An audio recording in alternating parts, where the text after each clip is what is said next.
What do you think Tim Cook thought about when he learned that he was going to be fined $13 billion by the EU? He probably thought, big spanner in the work, right? All his business model challenged in Europe. What did you think Hillary Clinton started to think when she started coughing? I'm sure you heard the news, right? So, she started coughing, probably starting feeling bad, but she had to be on the road.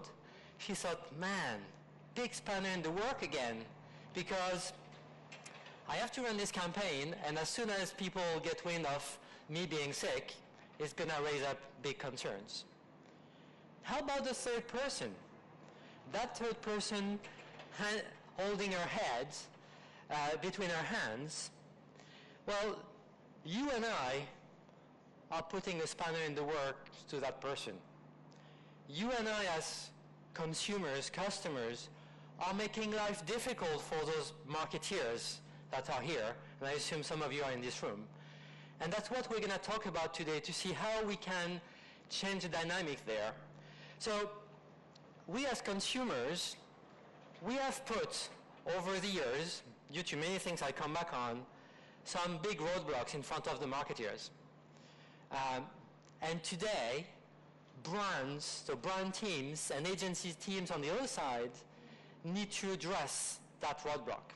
And by the way, this roadblock probably falls in every 6 months at the pace we are getting in, because technologies, expectations, mindset are changing all the time.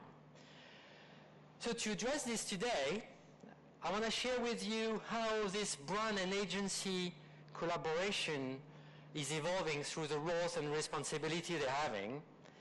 And then I'll share with you 4 key things we believe from what we see at Oracle is super important. I just mentioned Oracle for the first time, I think, in the first few minutes I just spoke. You may have heard of this small company. And I've got the pleasure to run a business called the Oracle Marketing Cloud in Europe. And you'd be glad to know that today I'm not going to talk about products. I'm not going to pitch you any products.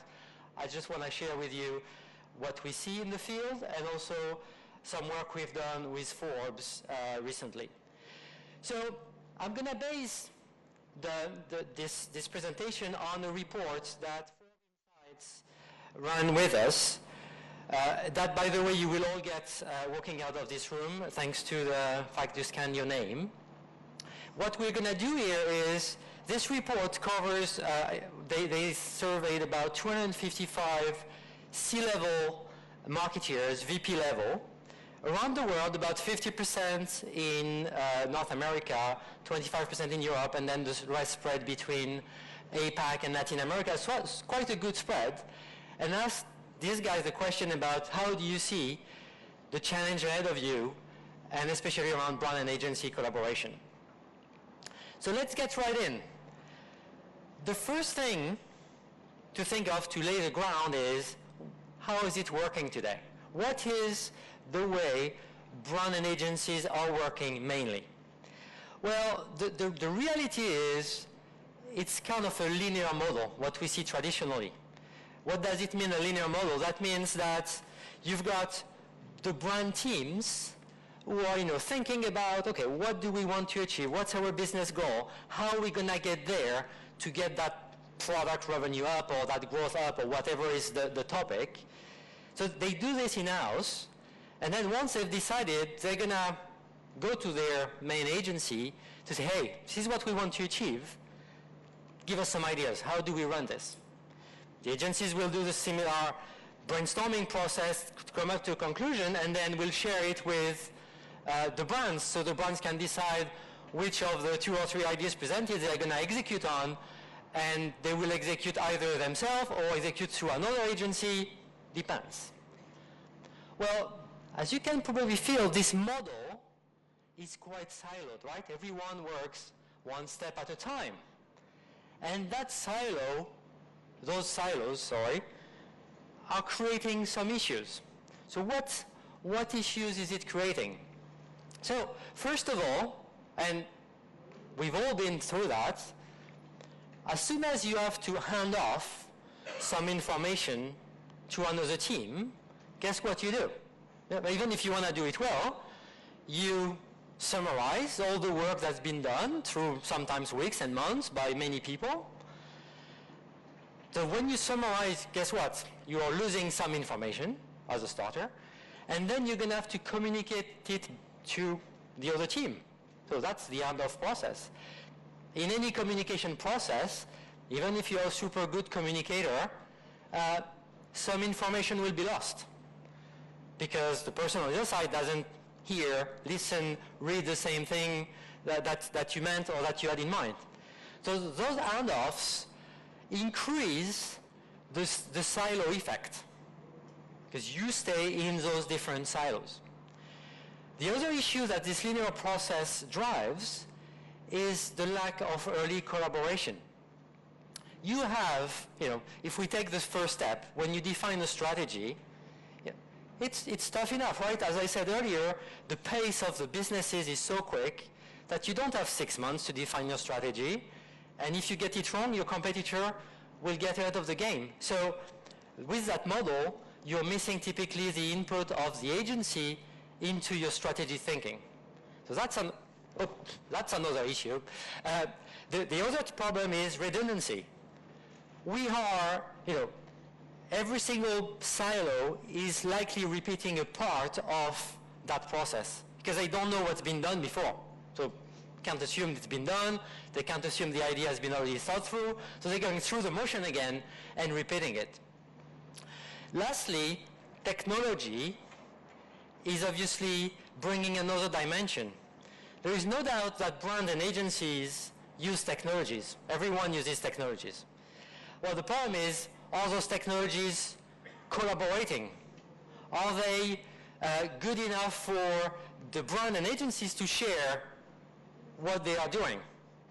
Well, likely not, because when they work in silos, there is no real communication, no real decision on what they are doing. So that's the challenge. How did we get there? Well, the first, as I started my presentation, the first kind of responsible about this is us, right? The consumer behavior. What do we want as consumers? What are we looking for? We are looking for being communicated by the brands as an individual in a personalized way across all channels. It's a very simple statement, sentence, which is very difficult to execute. We all know this. However, each time a brand does not execute this, the brand is burning credits or credibility, whatever you want to call it. And that is something that most brands have understood and are really willing to address. And that's why some of the outcome of the survey we're going to see shortly, where really they want to change the game, and that's what we are talking about here. The second dimension that drives change is technology. So technology is bringing many components, but those components can be quite disjointed. And then as a result, it increases the sense of silos as we saw before. So we're going to have to think in the solutions, how do we bring this together? And the technology can be an enabler to bring this together. And finally, which is one of the biggest points and new points, the rise of data. Man, we are collecting, when I say we, brands, agencies, everyone is collecting data everywhere. But what are we really doing with it is another question. Are we really coordinating that data to get a global view? Well, I'm not sure, and certainly when I speak to our customers, that is a big challenge.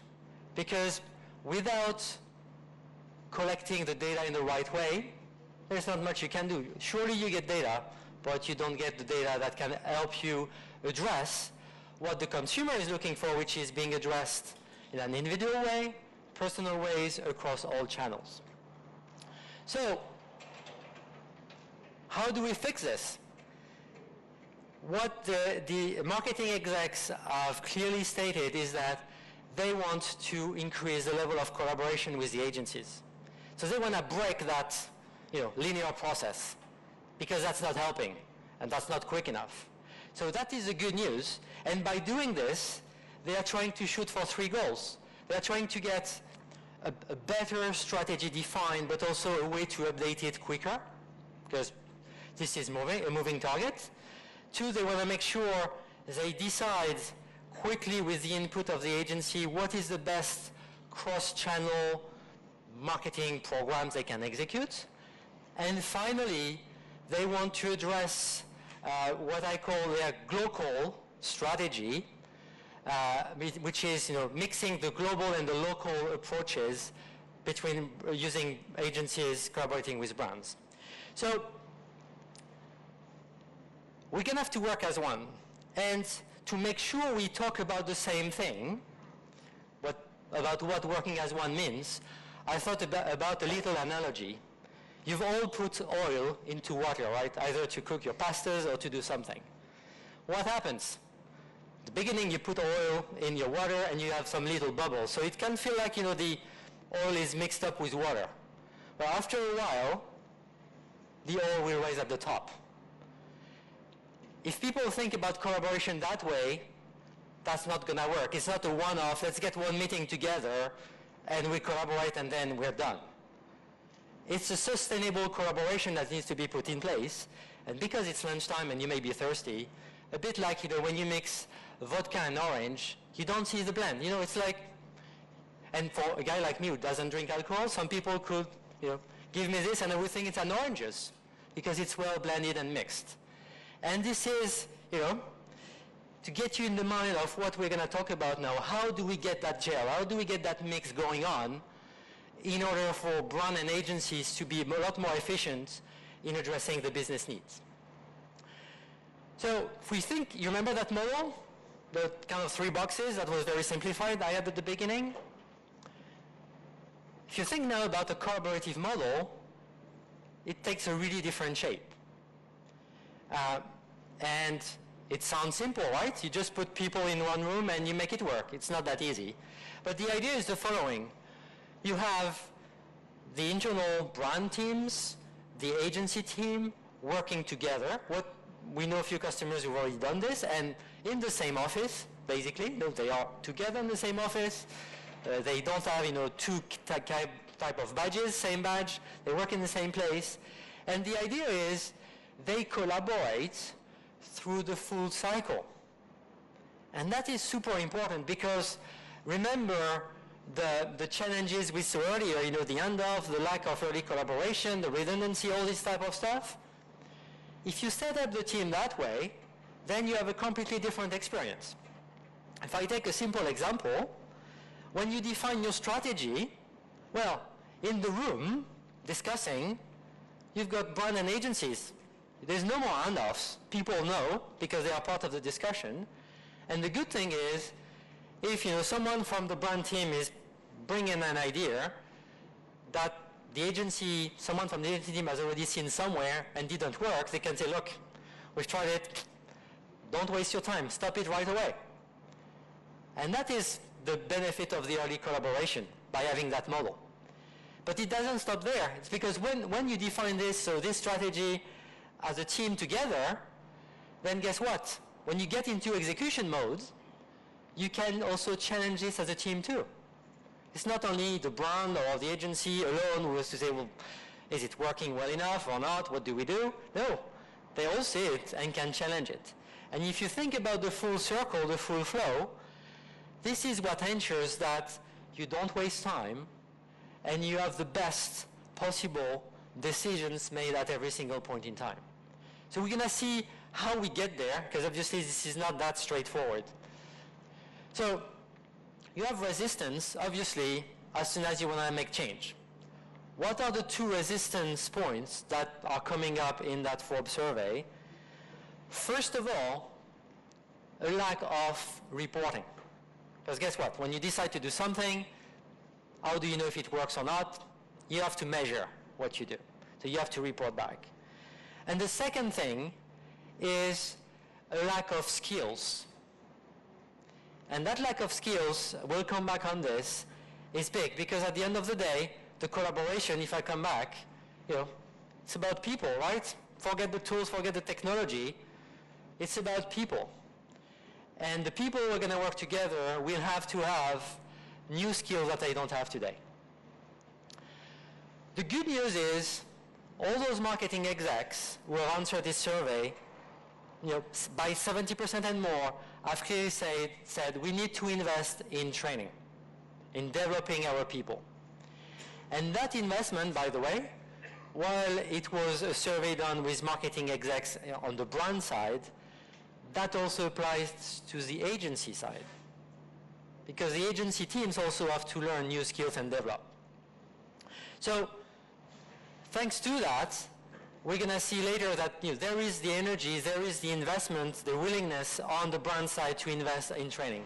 The second thing that came up was investing in getting a collaborative technology platform in place to make sure that the brand and agency collaboration gets easier and smoother. Right, so working as one is what we want to get done.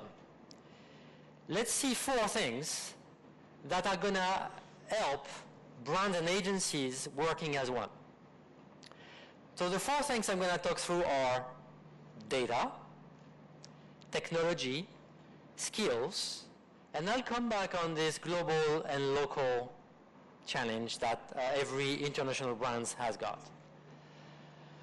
So if we talk about data, well, it's a big, big topic. The question is, how do we mine data today? How does brand and agencies gather, view, use whatever it is you want to do with data? Well, today they don't. They don't do it together. And I'm going to give you a little simple use case we see often. Let's imagine you as a brand, you want to run a display ad campaign. You've got a new product, you run a display ad campaign and you give 20% off to anyone who clicks on that ad campaign, goes on your website and buys a product. Pretty standard stuff. Everyone does this. And let's assume that your ad is so good that people click on this ad, right? They click on it. And they go on your website and they buy. Well, what happens? What happens after they've bought? What happens to that consumer, to you and I, after we bought? I am ready to bet a lot of money that we all saw that. You keep getting the ad for the product you just bought for a few days, sometimes a few weeks, right? You keep getting that. Why do you keep getting that? Because the agency running the campaign has got no idea about what happened on the brand side that you bought and that you became a customer. No idea. They probably don't even know how to recognize you as a person if you were using 2 different devices. Just that on its own, today, given the level of digital spend that's being made, means a ton of money wasted.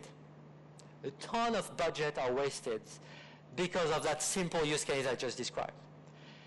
The only way to fix this is to share data between brands and agencies. They have to come together. They have to decide how to get the data together, how to mine it together, how to execute on it together, how to define the personas together, how to define how they're going to execute on it together, and all this in real time. Because one thing we haven't spoken about yet, part of that transformation we are all part of, is how the data, the word data, has changed meaning. Maybe changing meaning is too strong, but has changed. So depending on who you talk to in a company, when you talk about data, you can have a different reaction. So let me give you an example. If you talk to people who are used to manage a CRM platform, customer relationship management platform, data for them may be, that you bought something at one point. You're a customer. They may know your name, your age, your gender, your whatever, where you're located, your address. All that data is pretty stale, right? Doesn't move. Once you've bought one product, you don't buy the same product 10 seconds later. Your age changes, yes, but it's kind of predictable. And your gender changes quite rarely. So that a lot of people come from that mindset where this is the data, when we talk data, this is what we are talking about. Well, digital and the technology brought a different spin to data. Because today, thanks to the huge amount of data we can collect real-time data. We can collect your intent. We know, if you have been on the Expedia website because you're looking for a trip, you've got a ton of brands that are going to know in about real time that you are in business for or in market for a trip, travel. This is new type of data, right? People will know that you've clicked 5 times on their website and as a result are interested in something. This is real-time data.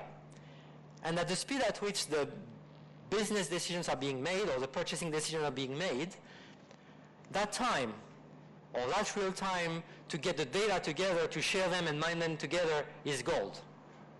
Because if you don't do it, your competition will do it. So that is why we see more and more brands and agencies choosing, for instance, a data management platform together.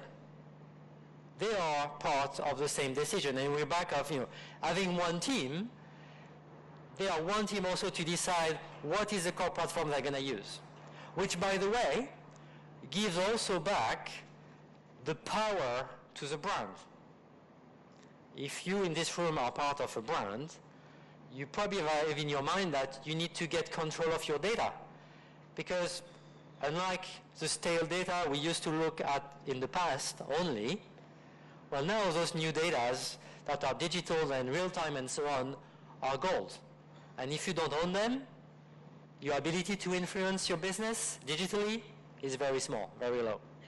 So that is one of the big game changers. And last night I was talking to someone from a digital agency, and they are seeing this big time. They are really seeing customers wanting to take control, their customers to take control of data and work with them on a common data management platform.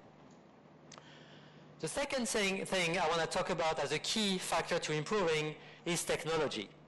So you all use technology, whether it is for cross-channel marketing, whether it is for personalization, whether it is for mobile, for social. There's a ton of technology out there.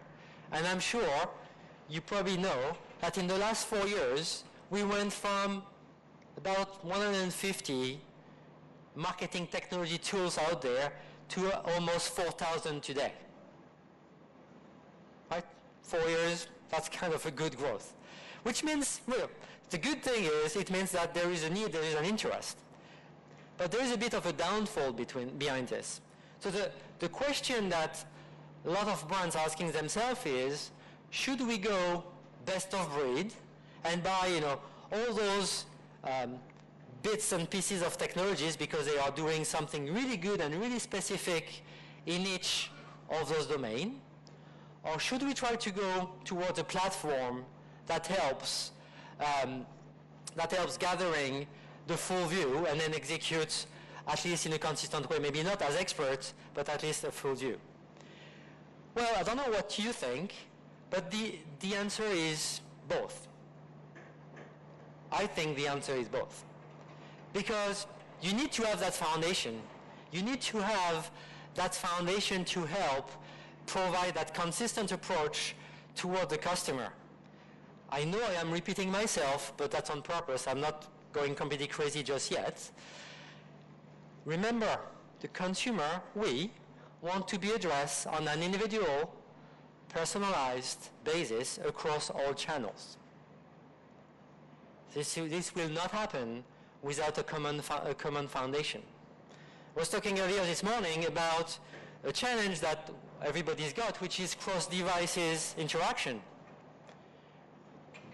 Most people in this room, I'm going to bet, can't know if Yorick has got on their website with his mobile phone and then with his laptop. How do we know it's the same person? Well, technology is going to help us to get there, but that's a big challenge because how can you communicate consistently across channel if you don't know I am the same person? So that is super important, I believe, to have that foundation. Now, that foundation, by definition, will not do everything. So I think the trick or the compromise to get the best of both worlds is to have a foundation that helps you connect bits and pieces that are bringing speciality or specialism in an area that your foundation doesn't bring.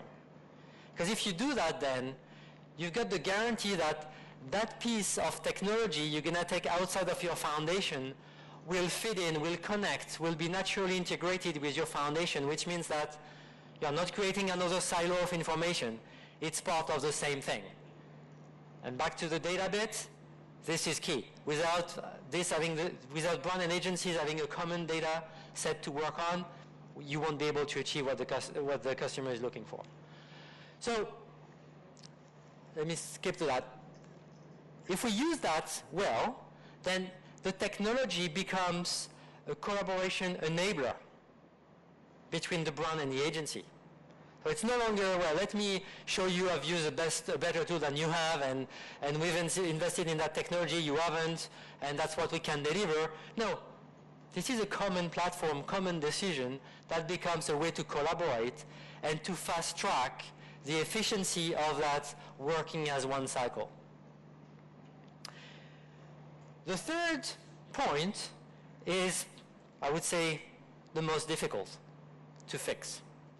This is developing us as humans with our experiences. So this ever-changing world makes marketers' job quite challenging because the goalposts keep moving. You fix something, you've addressed something, 2 months later you're like, well, the campaign I used to do 2 months ago, 8 weeks ago, worked well, and now it's gone.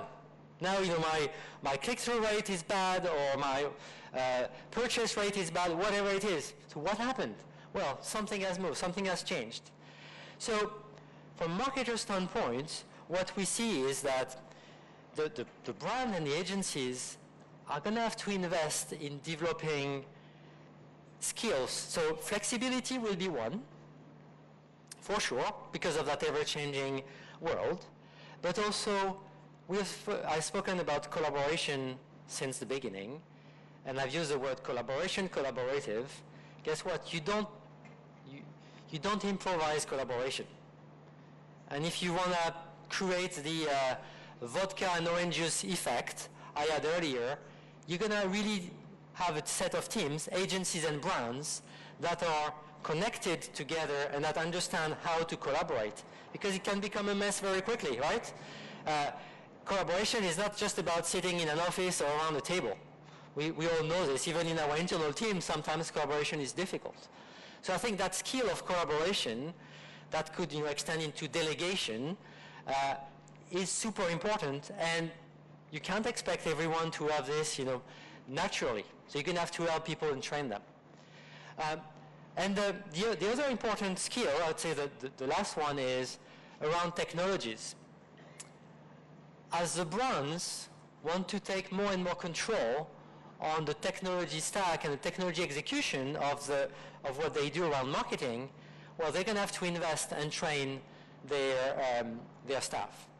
And what we see, which is quite interesting, when you mix in one room and in one office the brands and the agency teams, well, if someone in the agency has been trained and skilled on one technology, they cross-pollinate that skill to the other people from the brand. So that is good. That's an added benefit to the collaboration. So again, when you think about this, you always think, okay, well, training is great, but someone is going to have to pay for it, because it doesn't happen like this.